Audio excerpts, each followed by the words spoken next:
नमस्कार। मैं हूं विनोद महला। आप देख रहे हैं दा मुद्दा।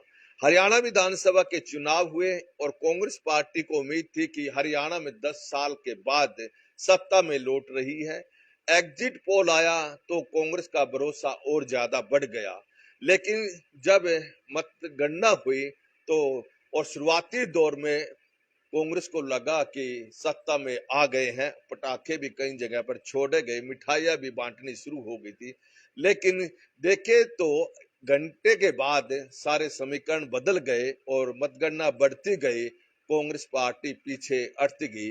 और देखे एग्जिट पोल आने के बाद तो कांग्रेस के जो नेता थे, जो बड़े नेता कहिए, तो वो प्लानिंग बनाने लग गए थे कि यह मंत्रालय हम लेंगे और मुख्यमंत्री तो भूपेंद्र सिंह हुड्डा बनेंगे। हालांकि कुछ लोग कुमारी शैलजा का भी नाम ले रहे थे, लेकिन फिर बात यह भी आती थी कि कुमारी शैलजा टिकट वितरण में पिछड़ गई थी, यानी उनके कहने पर ज्यादा टिकट नहीं मिले। भूपेंद्र सिंह हुड्डा के कहने पर टिकट मिले। जिनको भूपेंद्र सिंह हुड्डा ने चाहा उनको टिकट दिलवा दी। लेकिन कहीं ना कहीं कुछ लोग फिर भी उम्मीद रख रहे थे कि कुमारी शैलजा भी मुख्यमंत्री बन सकती है। मेरे साथ कांग्रेस पार्टी के प्रदेश प्रवक्ता लक्ष्मीकांत शर्मा जी हैं। लक्ष्मीकांत जी, दामुद्दा पर आपका स्वागत है। बहुत बहुत धन्यवाद भाई। लक्ष्मीकांत जी, लग रहा था कि कांग्रेस तो आ गई सत्ता में, और कुछ लोग तो अब सोशल मीडिया पर मजाक भी बना रहे हैं कि भूपेंद्र सिंह हुड्डा के साथ या कांग्रेस के साथ तो वही बनी जैसे फेरे होने लग गए थे, और फेरे से ही बारात वापस लौटा दी। क्या कहेंगे? विनोद भाई, सबसे पहले तो आज दुर्गाष्टमी का पावन पर्व है। द मुद्दा आपका चैनल परमात्मा की दया से असीम कृपा से फल फूल रहा है। इसके लाखों व्यूवर्स हैं। मैं उन तमाम साथियों को जो इस वक्त आपको और मुझे द मुद्दा पर देख रहे हैं, दुर्गाष्टमी की शुभकामनाएं देता हूँ। माता रानी उन पर कृपा करे, उनके परिवारों में खुशियाँ रहें। दूसरा, जो 90 विधानसभा में, जो हरियाणा की विधानसभा में जो भी 90 विधायक चुन करके आए हैं, मैं उनको बधाई दूंगा।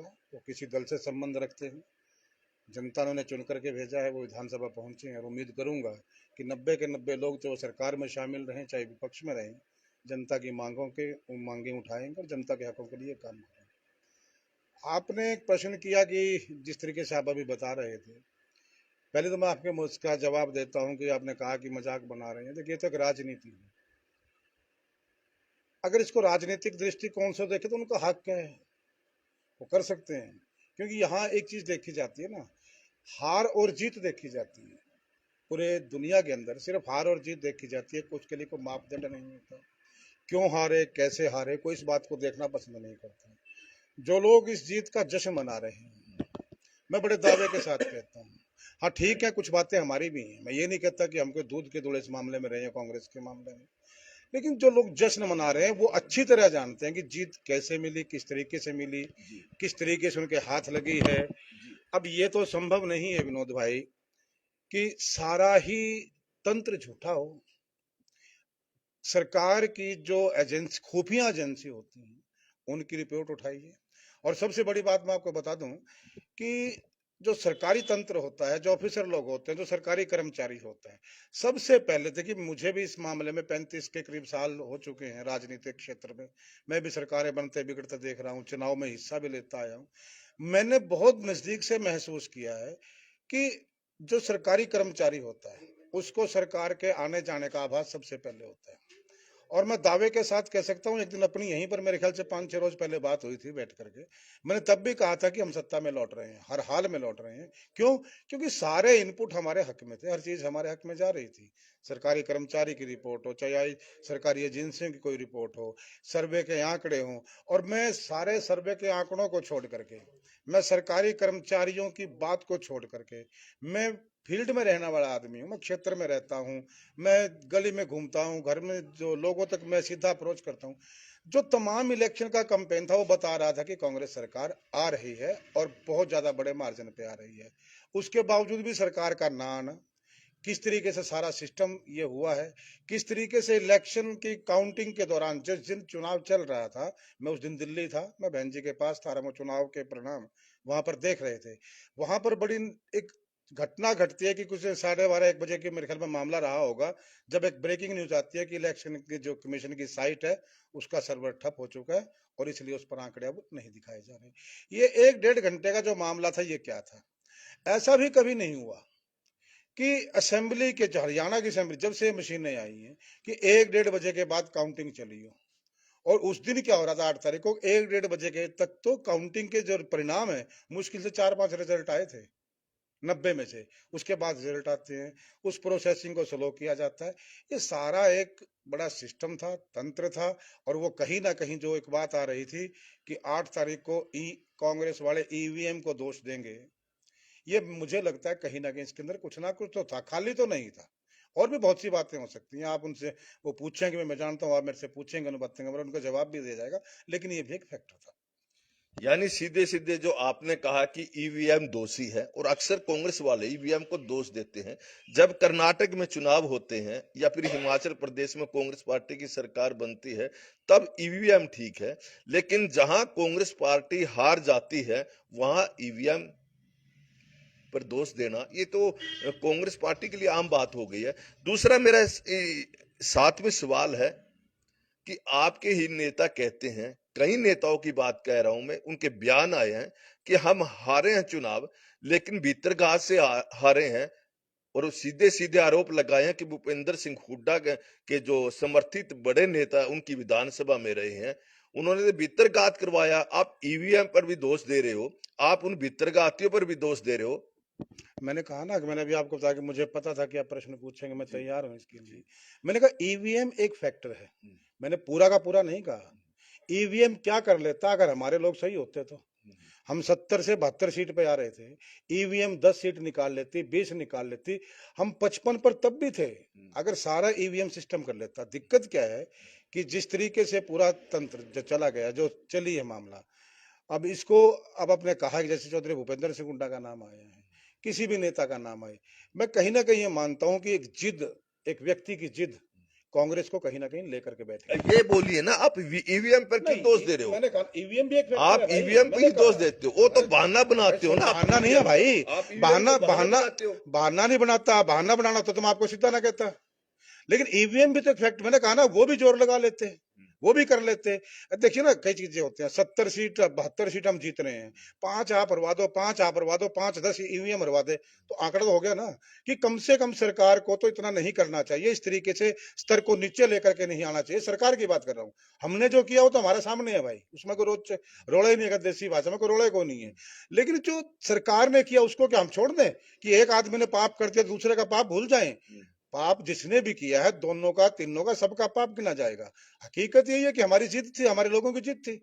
हमारे लोगों ने जो जिद बनाई कि मैं बचूं, वो जिद मुझे लगता है कहीं ना कहीं कांग्रेस के लिए मतलब कुठाराघात उसने किया है। जिस तरीके से पूरा इलेक्शन कैंपेन चलाया गया, जो कांग्रेस के अन्य नेता थे, एक व्यक्ति की जिद के सामने सबको उठा करके एक साइड कर दिया गया, किस तरीके से पूरा इलेक्शन कैंपेन चला, सबने चला है।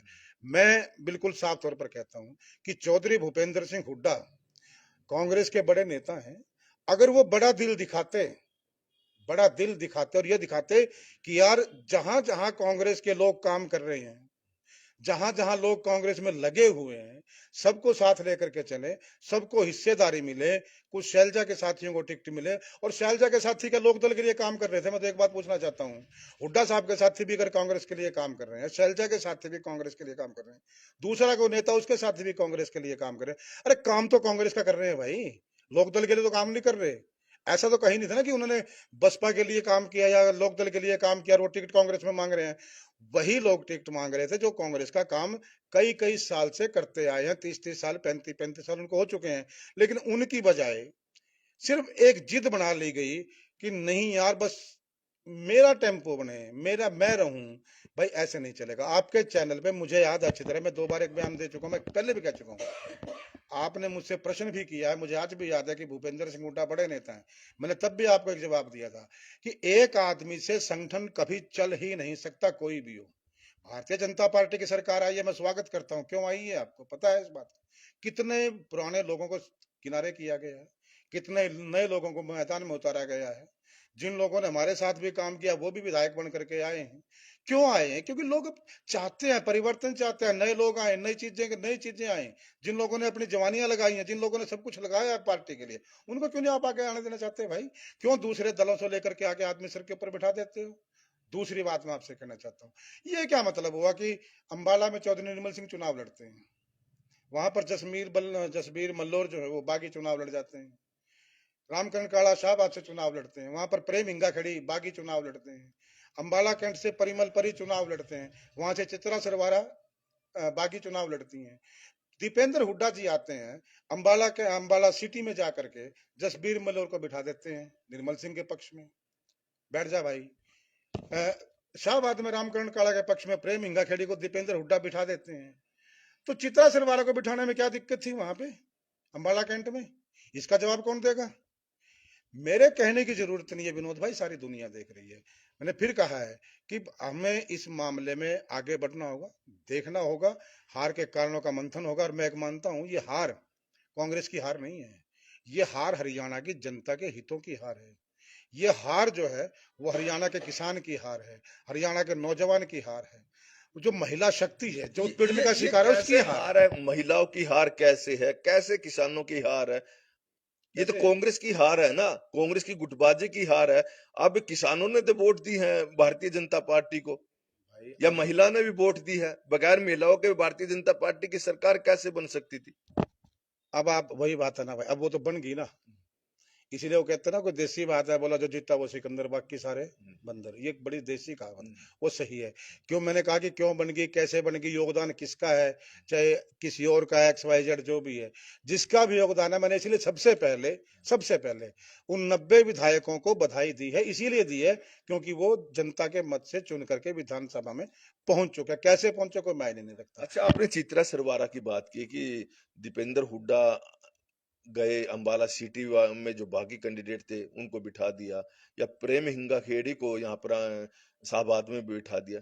तो इसका मतलब आप ये कहना चाह रहे हैं कि जहां पर कुमारी सैलजा के समर्थक खड़े थे चुनाव में, वहां पर आपने दूसरे साथियों को खड़ा कर दिया ताकि कुमारी सैलजा के जो समर्थक प्रत्याशी वो हारे।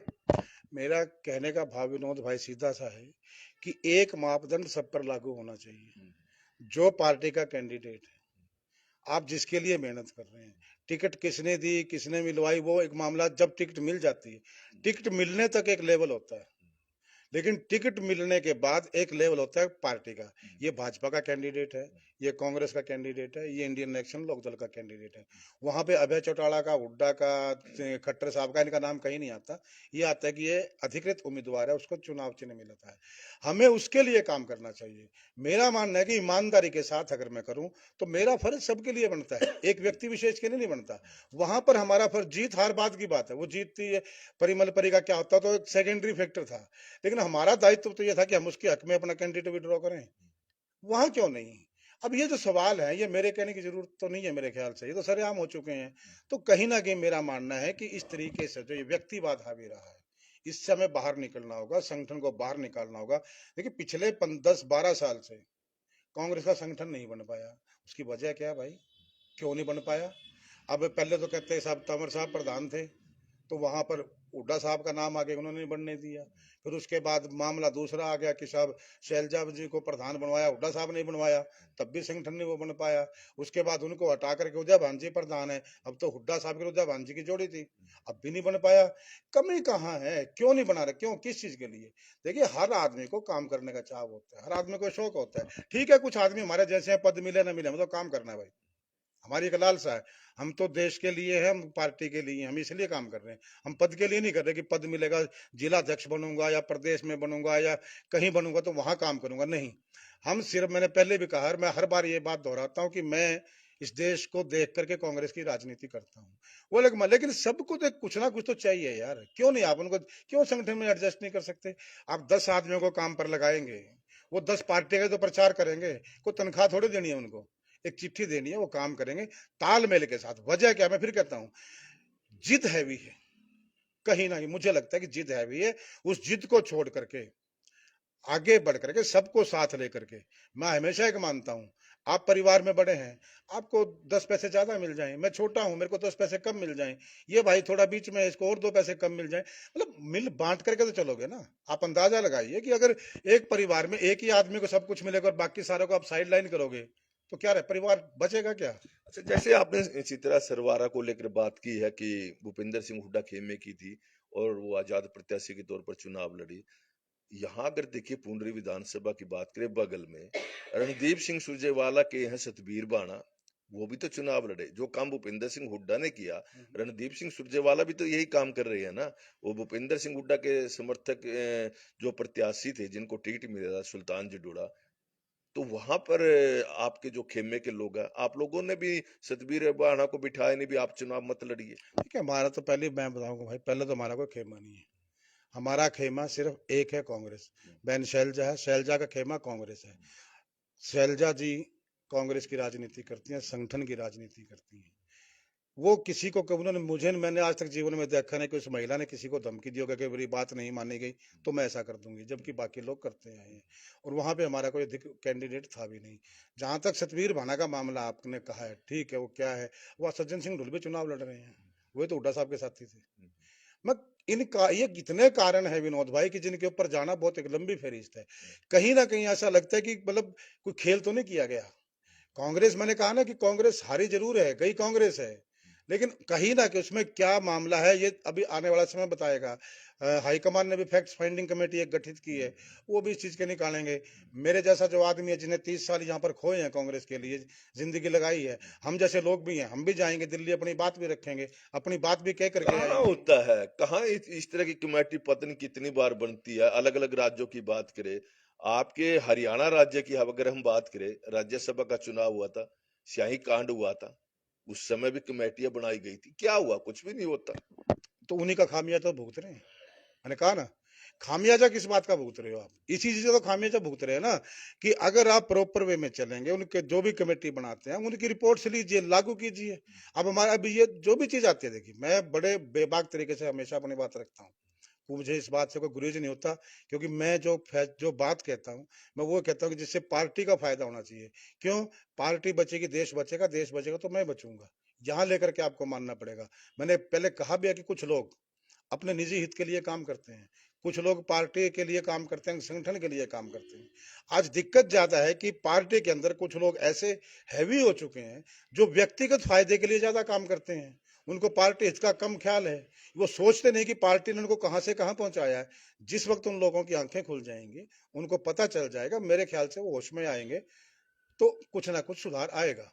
लेकिन आपकी जो पार्टी की बात करें, हाईकमान की बात करें, उनकी नॉलेज में होता नहीं क्या ये सब खेल? अब देखिए, इस मामले में तो भाई ना तो मैं हाईकमान में हूँ, ना नहीं, मैं जानकारी तो होती होगी ना। बिल्कुल। अब जैसे हम मैं मेरा अपने पास है, मैं अपनी बात रख के आऊंगा, मैं जाऊंगा। जहां तक भी सेंट्रल लीडरशिप से मिलने की बात आएगी, मैं आऊंगा। क्यों? क्योंकि मुझे दर्द है। किसी का कुछ गया नहीं गया मैं नहीं जानता। जो बड़े लीडर बन चुके हैं, शायद उनको ना महसूस होता हो। चौधरी भूपेंद्र सिंह हुड्डा 10 साल चीफ मिनिस्टर रह चुके हैं, 5-6 दफा सांसद भी रह चुके हैं, विधायक भी रह चुके हैं। हो सकता है उनको ना फर्क पड़ता हो सकता है उनके लिए एक आम बात हो, या किसी और नेता के लिए आम बात हो सकती है, लेकिन मेरे जैसे लोगों के लिए, जो लाखों लोग मेरे जैसे हैं, जो कांग्रेस के लिए खप रहे हैं, उनको फर्क पड़ता है। लोग उनको सुनाता है, कोई भूपेंद्र सिंह हुड्डा को सुनाने नहीं जाएगा, कोई किसी नेता को नहीं सुनाने जाएगा। लोग पकड़ के हमें सुनाते हैं। आपने भी मुझे सुनाई है, सुन रहा हूं। क्यों? क्योंकि कमी रही है भाई, हम नीचे हैं आज के टाइम में, और जो नीचे होता है सुननी पड़ती है, और सुननी चाहिए भी। तभी तो हमें एहसास होगा, तभी जाके बात रखेंगे। अब वहां उस लेवल पे मैं अपनी बात रख सकता हूँ। वो कितना करेंगे वो उनको देखना है। करेंगे, मैं बिल्कुल एक बात कहता हूँ, अगर वो करेंगे, इस बात पर कोई एक्शन लेंगे, तो कांग्रेस सरवाइव करेगी। अगर इस बात पर अब भी एक्शन नहीं लेंगे, तो ये तय है कि फिर वो एक गलत मैसेज हरियाणा की जनता में, हिंदुस्तान की जनता में देंगे। लेकिन कहीं ना कहीं मेरा मानना है कि हाईकमान को अब जागना पड़ेगा। ये जो व्यक्तिगत हित जिन लोगों ने बनाए हुए हैं, जो व्यक्तिगत टेंडर लेके कांग्रेस को चला रहे हैं, छोड़ना पड़ेगा। जब तक इसको नहीं छोड़ेंगे, ये क्या मसला है यार, आप एक मापदंड तय कर देते हो। एक मैंने आपसे एक इंटरव्यू मुझे याद है कि आपने मेरा लिया था, तब आपने मुझसे एक सवाल आया था। मैंने तब एक बात कहा था कि चौधरी भूपेंद्र सिंह हुड्डा को न जाने क्यों दूसरे दलों से आए लोग ज्यादा पसंद होते हैं। इसकी क्या वजह है? ये चौधरी भूपेंद्र सिंह हुड्डा जी, वो तो हुड्डा साहब नहीं है ना, 2005 तक हुआ करते थे। हुड्डा साहब के साथ मैंने भी काम किया, बहुत लंबा अरसा काम किया है। तब वो कांग्रेस के कार्यकर्ता की बात करते थे, अच्छा लगता था। कांग्रेस के वर्कर के लिए लड़ते थे, अच्छा लगता था। लेकिन 2005 में मुख्यमंत्री के बनने के बाद, और खास तौर पर जब वो 2009 में दोबारा मुख्यमंत्री बने, उनको दूसरे लोग ज्यादा पसंद आते हैं, दूसरी पार्टियों से आए ये हुए। तो सारी पार्टी में होता है ना, भारतीय जनता पार्टी भी ऐसी कर रही है। विनोद भाई, मैं एक देसी बात कहा करता हूँ कि जिस माँ बाप के पास औलाद नहीं है, वो किसी का बच्चा गोद ले ले, कोई तकलीफ नहीं होती, कोई दिक्कत नहीं होती। लेकिन जिस माँ बाप के पास 10-12 बच्चे पहले से हैं, वो बेरोजगार हैं, उनको काम नहीं मिल रहा है, और वो 2 बच्चे और गोद ले लें, तो फर्क है ना उस बात का। यार, आपके अपने परिवार के बच्चे खाली घूम रहे हैं, उनमें हिम्मत है, ताकत है, खुआ पिया के अपने बच्चों को मोटा क्यों नहीं करते? पड़ोसियों के बच्चे उधारे क्यों लेते हो आप? अपने बच्चों को मोटा ताजा करो, उनको पालो पोसो। भारतीय जनता पार्टी का मामला जहां तक आपने बताया, मैं बिल्कुल सही है आपकी बात है। भारतीय जनता पार्टी में आज 50% तो कांग्रेस ही है, बड़ी सीधी सी बात है। लेकिन क्यों है वो? क्योंकि भारतीय जनता पार्टी के पास अपने बच्चे नहीं थे। वो लोग तो कभी 2-2 हजार से ऊपर नहीं टपे थे। 2005 तक का चुनाव ज्यादा दूर तो नहीं है ना, पुरानी बात नहीं बता रहा मैं। 2005 तक का चुनाव बता रहा हूं कि 2005 तक का विधानसभा का चुनाव, पार्लियामेंट का चुनाव, भारतीय जनता पार्टी के पास कहीं 2-2 हजार से 3-3 हजार से ज्यादा वोट वाले लोग नहीं हुआ करते थे। ये लोग कांग्रेस से गए, कांग्रेसियों ने जाके वहां मेहनत की, तो वही लोग तो हैं। उनको दोष नहीं है, वो तो असर चला गया उनके पास। लेकिन हमारे पास हैं भाई लोग। आप अपना अपना घर देखना चाहिए, हमें अपने देखना चाहिए। और मैं फिर कहता हूँ, हमें व्यक्तिवाद से उठ करके, मैं कोई भूपेंद्र सिंह हुड्डा के ऊपर दोष आरोपण नहीं करता। मैं कहता हूँ वो बड़े नेता हैं आज के टाइम में कांग्रेस के, वही थे इस विधानसभा का चेहरा, वही चले थे सबसे आगे, भूपेंद्र और दीपेंद्र। क्यों भाई, भूपेंद्र हुड्डा अकेले चल लेते, दीपेंद्र साहब को लगा लेते साथ में, कोई दिक्कत नहीं। लेकिन भूपेंद्र और दीपेंद्र दोनों आगे चल पड़े, ठीक है, चलो बहुत बढ़िया बात है।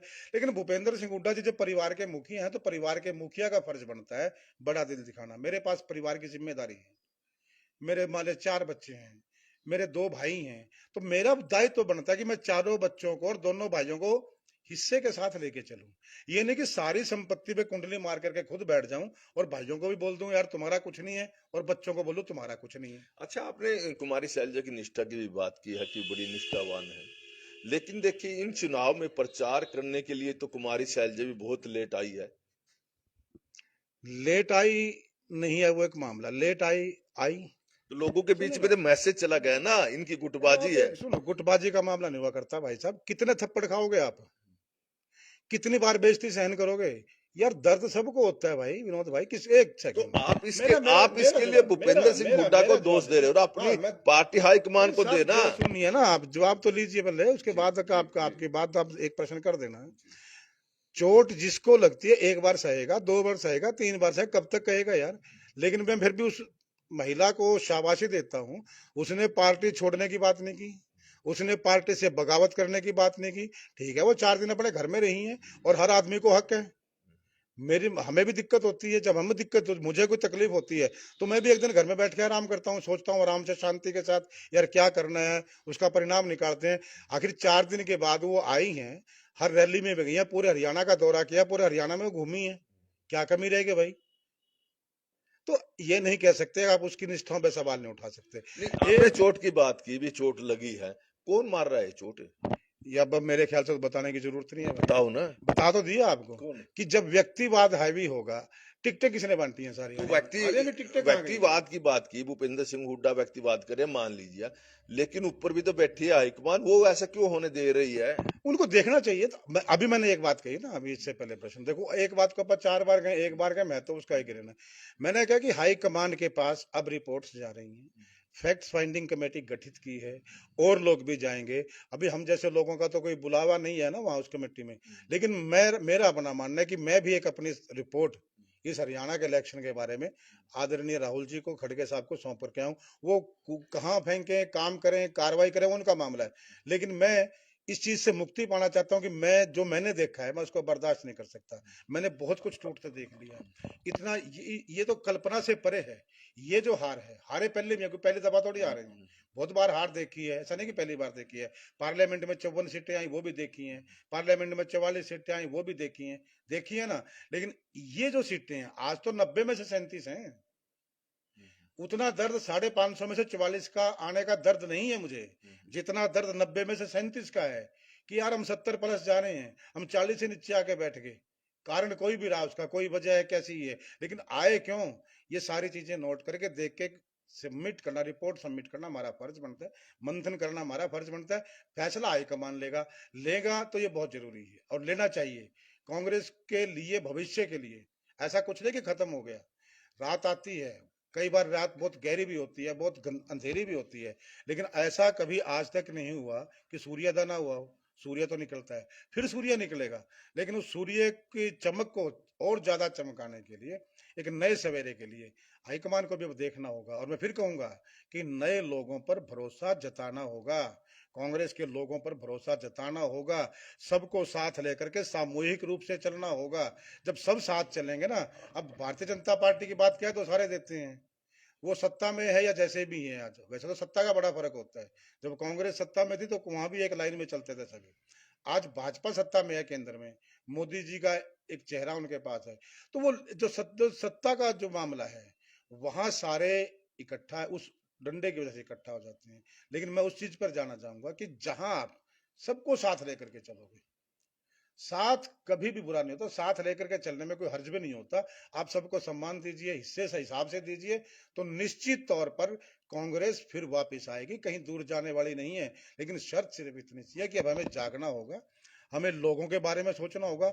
जो लोग व्यक्तिगत हितों के लिए, अपने निजी फायदे के लिए कांग्रेस का अपने हिसाब से प्रयोग कर रहे हैं, उस प्रयोग को बंद करके हरियाणा की जनता के लिए सोचना होगा, हिंदुस्तान की जनता के लिए सोचना होगा। मेरे को एक बयान आ रहा है किरण चौधरी का। किरण चौधरी ने जब कांग्रेस पार्टी छोड़ दी थी और उससे पहले भी वो बयान देती रही है कि भूपेंद्र सिंह हुड्डा हर विधानसभा से 4-5 ऐसे नेताओं को थापी मारते रहे कि उनको टिकट दिया जाएगा, टिकट दिया जाएगा।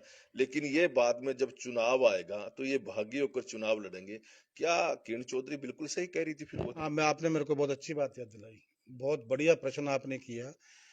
मैं हुड्डा साहब के बारे में ये बात कहना चाहूंगा। मैंने कहा ना कि हुड्डा साहब को 1997 से मैं चौधरी भूपेंद्र सिंह हुड्डा के साथ काम करते आया हूँ। मैंने 2005 तक के भूपेंद्र सिंह हुड्डा को देखा, वो एक अलग हुड्डा साहब होते थे। 2005 के बाद जब हुड्डा साहब हैं तो वो एक अलग हुड्डा साहब।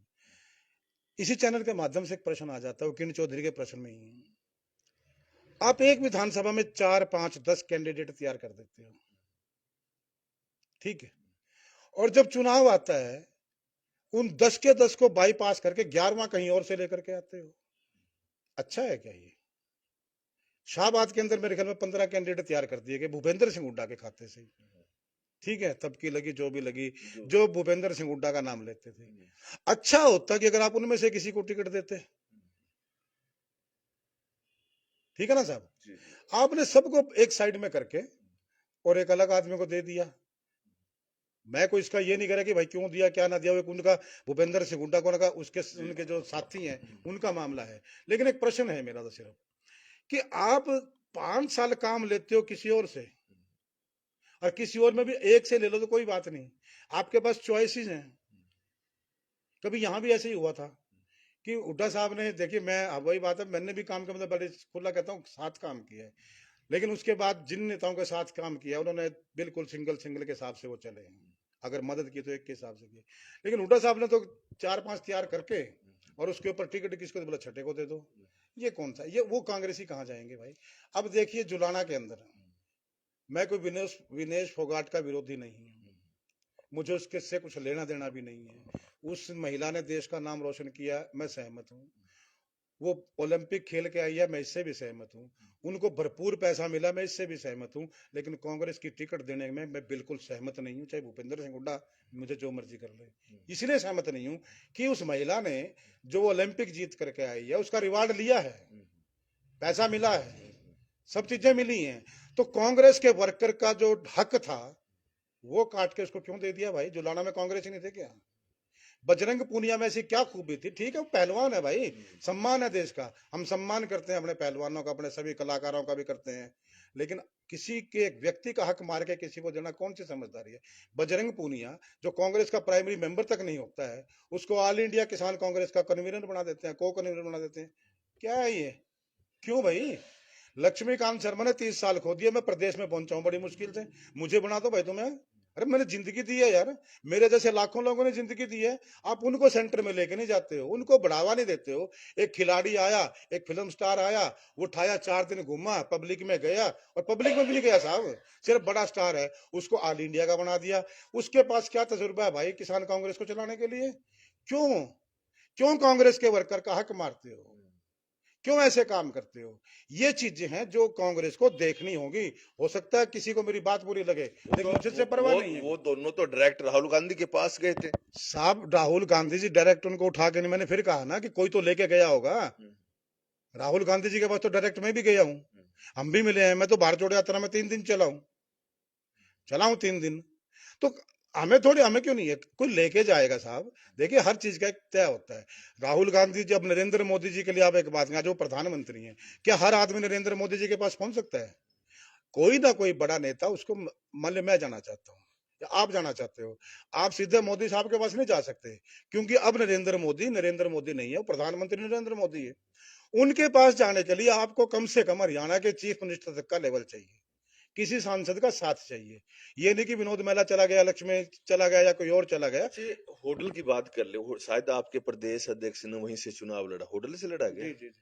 तो वहां भी हार गए, वहां तो सिंगल कैंडिडेट था, ऐसा क्या कारण हुआ? तो ये तो होटल साहब, ये तो होटल वाले बताएंगे या उदय भानसी बताएंगे। मैंने कहा ना साहब, हर चीज का फर्क पड़ता है, हाई भी माड़ी होती है हर चीज की। कहीं ना कहीं आप जो कहीं करने जा रहे हो, असर यहाँ नहीं होगा तो फिर वहां होगा, कहीं तो होगा। मैंने कहा ना कि इससे बदतर चुनाव, 56 साल की मेरी उम्र आज हो चुकी है, और मैं 26 साल की उम्र में लगा लो राजनीति में तो सीधा आ गया था। 20 साल की उम्र में तो मैं सामाजिक क्षेत्र में राजनीति में घुस चुका था। 35-36 साल मैंने 56 में से दिए हैं, और मेरी जिंदगी में सबसे कष्टदायक चुनाव मेरे लिए व्यक्तिगत रूप से ये विधानसभा का चुनाव रहा है। क्योंकि मुझे आज भी अच्छी तरह याद है कि 65 से ऊपर हम थे, हर हाल में थे। लेकिन वही बात है कि व्यक्तिगत चीजें, व्यक्तिगत जिद कहीं ना कहीं हमें कहीं ना कहीं अच्छा, लेकर के बैठती एक और ऐसी पिछले अगर कई सालों से एक बात की चर्चा जनता के बीच में होती रही है कि भूपेंद्र सिंह हुड्डा चाहेंगे कि 45 के आसपास सीट उनकी आए। अगर सीट 60 या 65 आ जाती है तो कहीं भजनलाल की तरह भूपेंद्र सिंह हुड्डा के साथ भी खेला न हो जाए और कोई दूसरा मुख्यमंत्री बन जाए। और भूपेंद्र सिंह हुड्डा यही प्रयास करेंगे कि 45 के आसपास है, क्या वास्तव में ऐसी सोच थी क्या? है। देखिए साहब, हुड्डा साहब ने मेरे से तो इस मामले में बात की नहीं, ये चर्चा तो सुनी होगी लेकिन आपने। चर्चा सुनी है, खूब सुनी है। और हो सकता है सच भी हो, क्योंकि ये तो तय था। डर था उन्हें। हो सकता है। आदमी देखो कहीं अगर क्या उनकी वजह रही, मैं तो देखो इसमें, देखिए जब तक आप किसी चीज के बारे में पूर्णतः जानकारी ना रखें, या तो कि मेरे से सलाह मशवरा किया होता तो मैं बता पाता आपको। अच्छा, एक लेकिन ये बिल्कुल सच जैसे बात आपने की है कि 55 धारण, सीट, ये चर्चा ये है ये ना। चर्चा है बिल्कुल, और होता भी ऐसा। क्योंकि मैंने कहा ना कि हक बनता था, दूसरे का बनता था, बिल्कुल शैलजा का भी हक बनता था चीफ मिनिस्टर बनने का। बनना ना बनना बात की बात है, लेकिन मैं पहले भी कहता हूँ, आज भी कहता हूँ कि चीफ मिनिस्टर पर शैलजा का हक था। कई लोगों ने मुझसे भी सवाल किए जो हुड्डा साहब के समर्थक थे, वो कहते थे कि शैलजा के तो एमएलए कितने हैं, तो उसके लिए भाई 2005 में भूपेंद्र सिंह हुड्डा के कितने एमएलए थे, तब तो सरकार भजनलाल लेके आए थे। अगर ऐसे व्यक्तिगत, मैंने कहा ना कि जब तक ये व्यक्तिवाद आप नहीं छोड़ेंगे आप सरवाइव नहीं करेंगे। आपको छोड़ना पड़ेगा कि सरकार भजनलाल लेके आए या सरकार हुड्डा साहब लेके आए। वो तब तक होता है जब तक टिकटें नहीं मिलती, और उससे पहले भी सोचना हमारी बात होती है। अगर मैं मान लिया आपके साथ मेरी नजदीकी ज्यादा है, तो इस भाई से दुश्मनी, ऐसा नहीं है। प्रेम कहीं भी हो सकता है। मूल भावना यह है कि हम सब पार्टी के लिए काम करते हैं, हम संगठन के लिए काम करते हैं, हम संगठन में रह करके लोगों की आवाज उठाते हैं। उससे व्यक्तिगत जो लेवल लगा दिया जाता है वो गलत होता है। ये शैलजा का है, ये हुड्डा साहब का है, ये फलाने का है, कोई किसी का नहीं होता। हर आदमी कांग्रेस के लिए काम करता है, चाहे हुड्डा के साथ है और चाहे वो शैलजा के साथ है, चाहे किसी और के साथ है। उनको लेवल लगा के बांट दिया जाता है। फिर भी मैंने मान लिया कि आपने लेवल लगा दिया, लेकिन वो लेवल चुनाव के टिकट मिलने तक होना चाहिए। टिकट मिलने के बाद हर आदमी कांग्रेसी होना चाहिए। पिछले 10 सालों की बात करें, कहते हैं कि जाट भी नाराज थे आरक्षण को लेकर और किसान भी नाराज थे। और देखिए, इस आरक्षण, इस नाराजगी का फायदा कांग्रेस पार्टी उठा लेगी ऐसा माना जा रहा था। लेकिन कहीं ना कहीं देखे तो जाट लैंड है, सोनीपत लोकसभा की बात कर ले या फिर भिवानी महेंद्रगढ़ लोकसभा की बात कर ले, वहां तो कांग्रेस हार गई है। जाटलैंड में भी ऐसा क्या हुआ? तो ये तो हुड्डा साहब बताएंगे साहब, देखिए इसके मामले में तो, क्योंकि कुछ वही आप लोग वही भी, आप भी वही प्रवक्ता हो ना पार्टी के। वो बड़े लीडर हैं और एक बड़ा चेहरा है। टिकटें उन्होंने सारी बांटी हैं, अपने दम पर बांटी हैं। ये कह करके बांटेंगे सरकार मैं लेकर के आऊंगा, यही तो हुआ था ना, मैं लेकर के आऊंगा, हमने लेकर के आएंगे कि मैं लेकर के आऊंगा। तो भाई उसके बाद भी आप उस वोट को कैश नहीं कर सके। वो जो हमारी बैकबोन था, जो हमारी रीढ़ की हड्डी था, अब तो वो भी चला गया। तो इसके कारण क्या, उनको सोचना चाहिए। हकीकत ये है कि हरियाणा की जो राजनीति है अब करवट बदल रही है। मैंने फिर कहा कि एक हरियाणा की राजनीतिक करवट बदल रही है। हाँ, भूपेंद्र सिंह हुड्डा का जो समय था वो जा चुका आपकी नजरों में। 78 साल की एज है, आप यही सोच रहे हो कि 5 साल बाद चुनाव होंगे। देखिए विनोद भाई, समय तो राजनीति में कभी किसी का गया नहीं आज तक। मैंने भी 2-3 बार ऐसा देखा है। लोग मैंने कहते हैं सोचा ऐसा। है, नहीं लोग देखिए, लोग क्या कहें वो अलग मामला है, लेकिन राजनीतिक तौर पे मेरा अपना आकलन एक है कि राजनीति में कभी किसी का समय नहीं जाता। यहाँ तो नरसिम्हा राव जी चुनाव भी नहीं लड़े थे, घर बैठ गए थे और आकर के सीधा प्रधानमंत्री बने थे। वक्त हालात कब क्या करेंगे वो एक अलग मामला है, इंसान क्या करेगा वो एक अलग मामला है। वक्त और हालात से कहते हैं ना कि वक्त मेहरबान तो गधा पहलवान, वो एक अलग कहावत है। लेकिन उसके अलावा जो हम लोग हैं, जो राजनीतिक लोग हैं, जो समाज में जाते हैं, चाहे किसी भी क्षेत्र के हैं, वो क्या करते हैं इसके ऊपर ज्यादा डिपेंड करता है। सवाल ये है कि हमें इन परिस्थितियों से बाहर निकलने के लिए सबसे पहले तो हर लीडर को बड़ा दिल दिखाना पड़ेगा और ये देखना पड़ेगा कि यार हम यहाँ पहुंचे क्यों हैं। हम दूसरे को मारने के चक्कर में खुद मर बैठे। मैं बड़े इशारे में ही काफी है, किसी और को मारना चाह रहे थे, आप खुद मर गए और मर गई हरियाणा। सारे क्या आप बता दो ना। आगे बात भाई बताना भूपेंद्र कि सिंह हुड्डा चाहते थे भी साहब, कुमारी सैलजा आगे ना बढ़े, आप सीधे बोलो ना। देखिए विनोद भाई, सारी बात आप कह चुके हो, सारी बात आपको आप भी पता अपने है। मुंह से कहते मेरे हो। मुंह से समझे, मैंने तो बताया ना कि व्यक्तिवाद को एक साइड में रख के जब तक आप आगे नहीं बढ़ोगे, आप कांग्रेस के लिए खतरा पैदा करोगे, आप जनता के लिए खतरा पैदा करोगे, हरियाणा के लोगों के लिए खतरा पैदा करोगे। निजी फायदों को छोड़ना होगा, बहुत हो चुका है यार। अब इससे ज्यादा तो मेरे ख्याल से होने वाली नहीं है, इससे ज्यादा टेम्पो मैंने देखा नहीं है। हर आदमी की आवाज कांग्रेस, हर आदमी की जुबान पे कांग्रेस, हर आदमी के पास कांग्रेस। उसके बावजूद भी कांग्रेस सरकार में नहीं है, तो कहीं ना कहीं सोचना तो पड़ेगा। और अब भी नहीं सोचोगे फिर कब सोचोगे। वही बात आती है कि जब तक सामूहिक रूप से सबको भाई छोटा बड़ा मान करके नहीं चलोगे, सबको साथ लेकर के नहीं चलोगे, सिर्फ एक चीज की जो मुझसे जुड़ा है तो वो आगे रहे, दूसरे से जुड़ा पीछे रहे, इसमें काम नहीं चलेगा। अच्छा, ये बात करें भूपेंद्र सिंह हुड्डा पर, यह भी आरोप लगते हैं कि 10 साल मुख्यमंत्री रहे, अक्षेत्रवाद बहुत किया नौकरियों के मामले में, और इस सरकार ने बिना पर्ची और बिना कर्ची की नौकरी दी।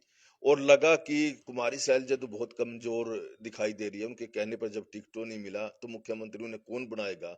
तो जनता को कहीं ऐसा तो नहीं लगा कि अगर भूपेंद्र सिंह हुड्डा मुख्यमंत्री बन गए और वहां फिर वही पिछले वाला खेल हो जाएगा क्षेत्रवाद का नौकरियों में। देखिए ऐसा कोई कारण मैं नहीं मानता। मैंने कहा ना कि 2-3 कारण मैंने आपको बताए, चाहे व्यक्तिवाद एक जिद की लगा ला, थोड़ा ये सामने सरकारी तंत्र वाला भी लगा ला, मैंने कहा। लेकिन ये कारण इसको मैं यूं नहीं मानता। अभी आपके चैनल पे मैंने एक बात पीछे क्षेत्रवाद पर बहुत खुल करके बोल रही थी कि क्षेत्रवाद, चाहे भजनलाल की बात कह लो, चाहे ओम प्रकाश चौटाला साहब की बात कह लो, चाहे हुड्डा साहब की बात कर लो, चाहे खट्टर की बात कर लो, किसी की बात कर लो आप, क्षेत्रवाद मैं इसलिए नहीं मानता। क्षेत्रवाद तब होगा जब आपके लोकल नुमाइंदे कमजोर होंगे। मैं बिल्कुल दावे से कहता हूं, अगर लोकल नुमाइंदे की दम है ना, जिगरा है, तो वो क्षेत्रवाद होने नहीं दे सकता। क्षेत्रवाद तभी होता है जब उसमें दम नहीं होता, वो अपने निजी हित के लिए काम करेगा। कोई भी विधायक है, चाहे मंत्री है, चाहे वो चौटाला साहब के टाइम में थे और चाहे वो किसी और के टाइम में थे, तभी क्षेत्रवाद आया जब उन्होंने अपने हितों के आगे लोगों के हितों को सरेंडर कर दिया गया। जहां तक ये मामला, इसके मामला आपने कहा कि शैलजा कमजोर थी या कुछ थी, पब्लिक को इससे कुछ लेना देना नहीं। जनता कांग्रेस का शासन चाहती थी, लोग चाहते थे कांग्रेस की सरकार आए। हम भी देखिए, सुनो, मैं बहन जी के साथ हूँ, कोई दिक्कत ही नहीं है, पार्टी में हूँ, पार्टी में रहकर बहन जी के साथ ठीक है। मैंने ये कभी हमेशा कहता हूँ कि कांग्रेस का हर नेता मेरा नेता है, लेकिन मेरा प्रेम प्यार कहीं तो ज्यादा कम हो सकता है ना। अशोक रोड़ा भी नेता आपका। किसके? अशोक रोड़ा आप आप तो बहुत कम चुनाव साहब मेरी प्रचार बात में सुनो, उनके साथ मैंने क्या दिखाई। कहा आपको भाई मेरे, अब आप प्रश्न को गलत घुमा रहे हो। नेता कौन है, किन नेताओं की बात कर रहे हो आप? अच्छा, बड़े नेताओं की बात कर रहे इतना तो कद मेरा मत गिरा यार, हैं।